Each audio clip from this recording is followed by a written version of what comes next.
Ang TNT Tropang Giga raw ngayon ay naghahanda na kunin o sabihin na nating mag-inquire tungkol sa pagkuha dito kay Christian Stan Hardinger.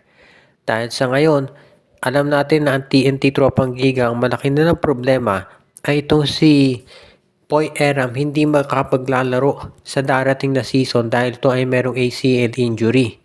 So ibig niya sabihin kinakailangan nila ng isa pang center. Dahil alam naman natin ang ambisyon ng TNT ay maka-Grand Slam.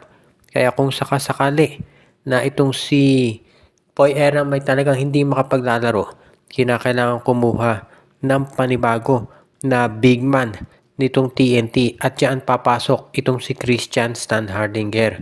Dahil yung laro ni si Stan, bagay na bagay dito kay Chot Reyes.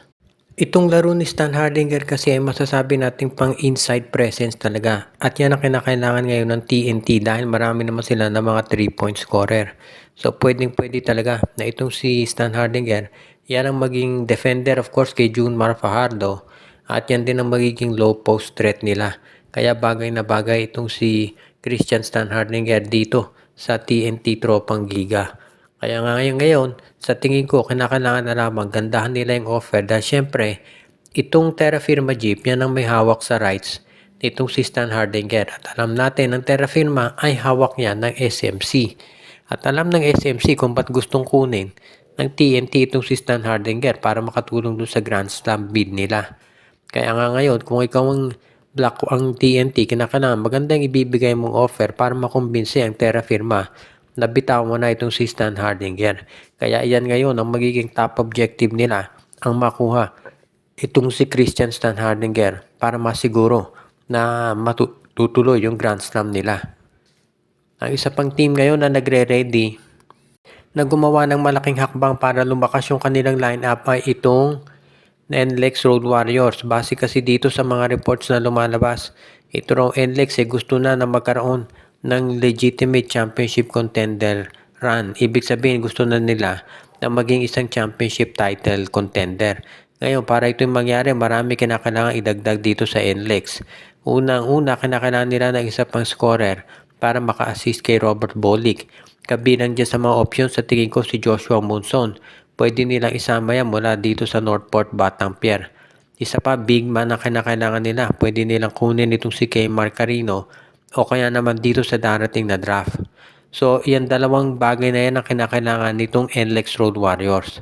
Yan ang nagsasabi na itong NLEX Road Warriors baka kinakailangan ng panibagong coach. Pero sa tingin ko, bibigyan pa ng pagkakataon nitong si Jong Wichiko para masiguro na sila ay maging isa dito sa mga top teams ngayon na makakakuha niyan. Kaya sa tingin ko magiging isa ito dito sa mga labanan na mangyayari. Kung sakasakali nga na magawa nito ng paraan itong si Coach Jong Wichiko na mapag-champion itong NLEX. Sapa syempre mag-iiba na ang takbo ng istorya ng MVP group. Pero sa totoo lang marami pang kinakailangan ayusin dito sa Road Warriors kung talagang desidido sila na mag-champion talaga. Dahil alam naman natin magiging matindi yung labanan dito sa PBA sa darating na season lalo na at ang daming mga teams ngayon ang gusto na maka-Grand Slam. Itong San Miguel, yung TNT at Barangay Ginebra. Kaya iyan ang magiging matindi sa labanan ngayon dito sa PBA. Kaya maasahan natin na magiging isa to sa mga major, sabihin na natin contenders, itong NLEX Road Warriors lalo na kung matutuloy itong balak nila na pagre-rebuild ng roster.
Thank you.